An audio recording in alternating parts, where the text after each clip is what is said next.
Boys and girls, ladies and gentlemen, children of all ages, Jesse with the Common Nerd, bringing you pop culture and all things nerdy through a common sense lens. And there is no way you can deny that Star Wars is the Acolyte, Disney's Star Wars is the Acolyte, was the biggest disastrous dumpster fire in Star Wars history, ladies and gentlemen. Before all of the shills got out there and decided to go crazy on Rotten Tomatoes over there, it was literally rated as the worst series of an audience score on Rotten Tomatoes of all Star Wars projects of all time. Yes, worse than the holiday special, boys and girls. And now it's only got like a few percentage points higher than that because, of course, once that was announced, once we all made videos about it, talking about it and everything else, of course, all the shills and all the spirit of the age simps and all that kind of stuff dove right in there to try to salvage that and pull it up a little bit higher. Needless to say, it's still under 20%. It's abysmally bad. The ratings were horrendous, and even Disney Star Wars' own people out there, executives and all that kind of stuff, admitted this kind of thing. Well, needless to say, guess what? It's not going to stop the shills from going out there and trying to shill all of the Access Media folks, trying to go out there and beg for an Acolyte Season 2, even though Disney has already admitted that it was way too expensive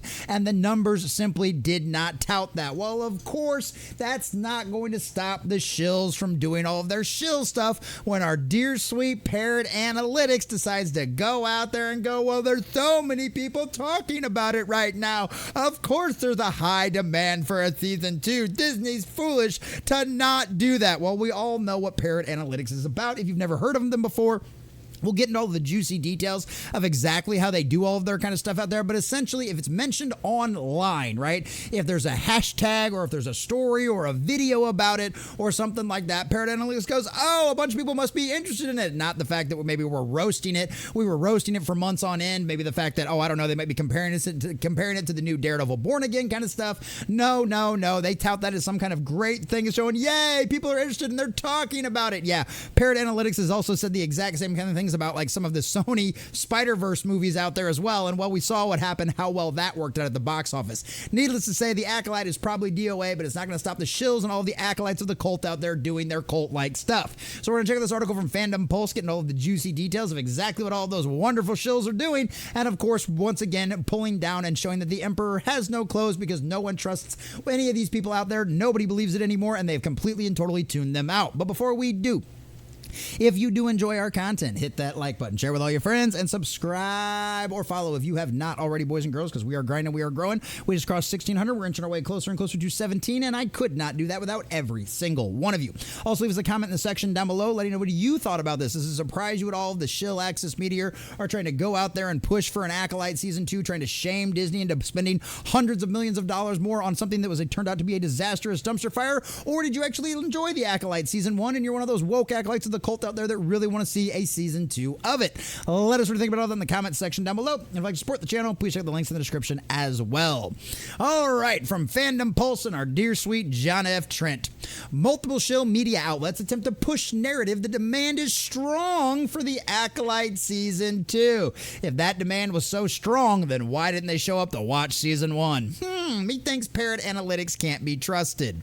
Multiple shill media outlets are attempting to use data from Parrot Analytics to claim the demand is strong for a second season of The Acolyte, despite Disney admitting that demand for the show in relation to its cost was the reason it did not get a second season. I mean, they literally canceled it in a month after this show came out. Like, they actually admitted that to the trade magazines, which is something unheard of in the Star Wars world. More often than not, they just say, well, it's in development, we're still thinking about it. They don't ever generally actually announce that they're canceling something, and they did with The Acolyte. That's how bad it was. Think about all of the still in development Star Wars shows that have never come to fruition and never have, and essentially have been canceled. Yeah, Disney actually admitted to this one being canceled. If you recall, back in December, Disney co-chairman Alan Bergman explained to Vulture why The Acolyte was canceled and a second season was not getting made.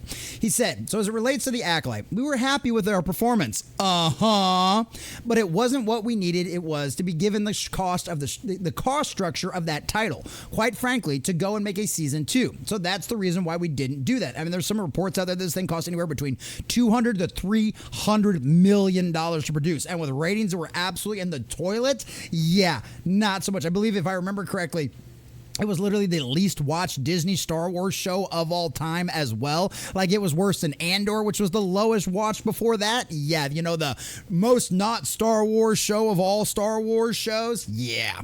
Despite this, numerous outlets are attempting to claim there is somehow demand for a second season of the show. Cosmic Marvel wrote on X, new data suggests that demand is strong for a season 2 of Star Wars The Acolyte. The show is demanded in the U.S. that is a 20.4 times the market average over the last 30 days. So literally people have just been talking about it more over the last 30 days than they have since before. I wonder why that is. I don't know, because we like to compare other disastrous dumpster fires to recent disastrous dumpster fires as to whether or not gauge whether one's doing better than the other. I'm sure that has nothing to do with it at all. Star Wars Holocron, of course, also reported new data suggests demand is strong for a season 2 of The Acolyte.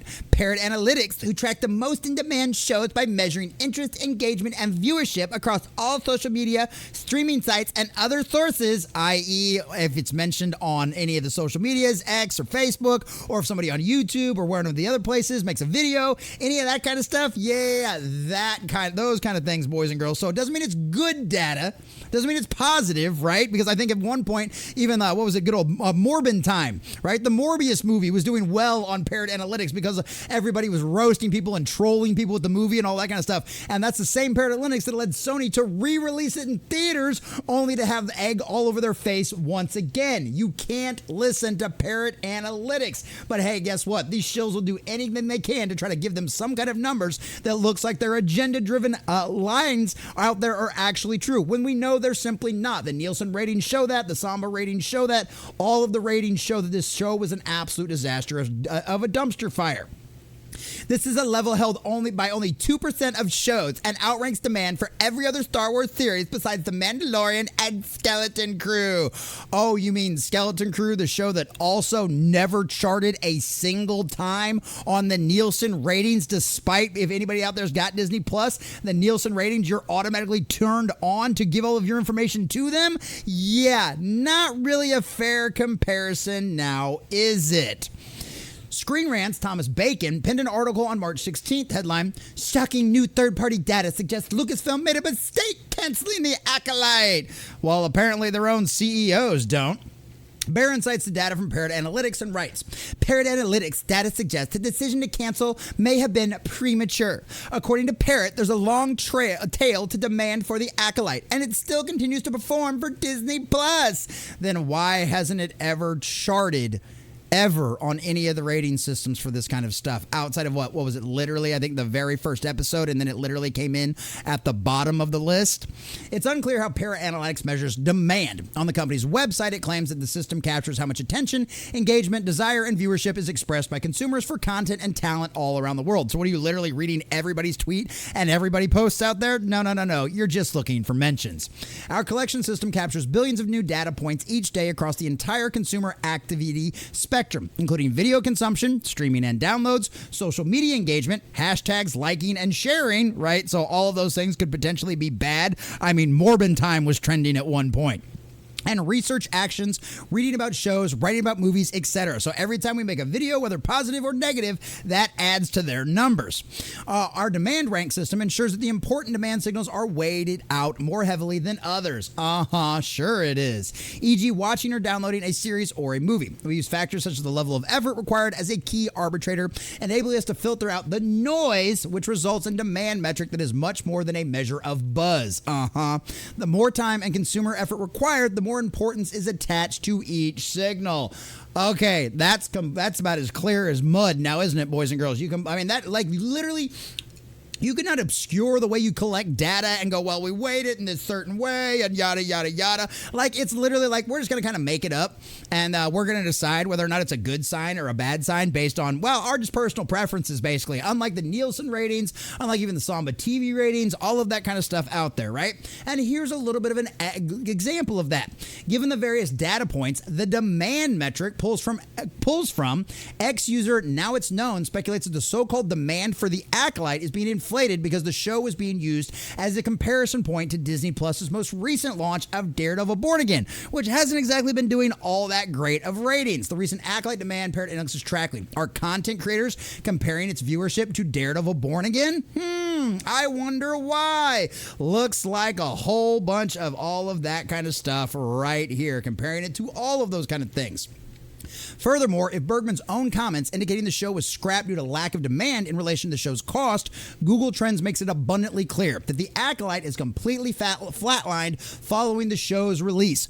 Nobody, Google, the number one search engine on the planet, right? The only one that comes up number 2 behind it is literally YouTube, and nobody has been looking for this. I mean, literally, you can talk about this right here from June 14th, right after this series was canceled, right? Why does it get canceled? You get another spike, or July, right there, you get another spike when the official announcement is canceled, and then ever since then, it's been absolutely flatlined, right? Parrot Analytics is blowing smoke up people's butts. They're using all of these crazy numbers because we know that they're activists. We know that they are people that are down with the spirit of the age, and all of the Shill magazines are just going and absolutely running with it. And color us shocked there. The Acolytes of the Cult will do Acolytes of the Cult things every single time. It doesn't matter what these Shill access media magazines out there, the kind of headlines they're trying to run out there, right? Disney has already come out and admitted the interest for the show does not weigh for the costs in any way, shape, or form. So go ahead, access media, shill all you want. You will never have the grassroots of any of the other kind of trends out there that have actually got things done.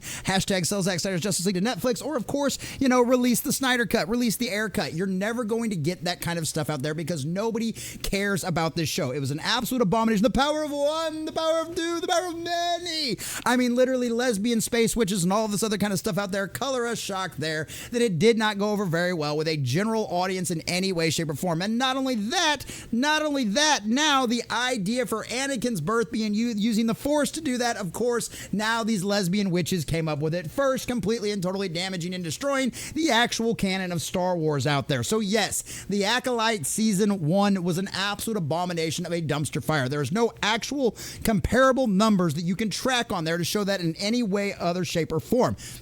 Parrot Analytics means nothing. Nielsen numbers mean something, and what Disney's own CEO is out there saying, and they are saying it was a disastrous dumpster fire that does not deserve a second season. So all of you pixie dusters, acolytes of the cult out there, shill all you want. The Acolyte is dead, and guess what? Disney Star Wars did it to themselves, because at the end of the day, when you chase a modern audience that doesn't actually exist, you'll find out who the audience actually is, and they were not somebody that wanted a bunch of lesbian space witches with lightsabers that made no sense, and the power of many.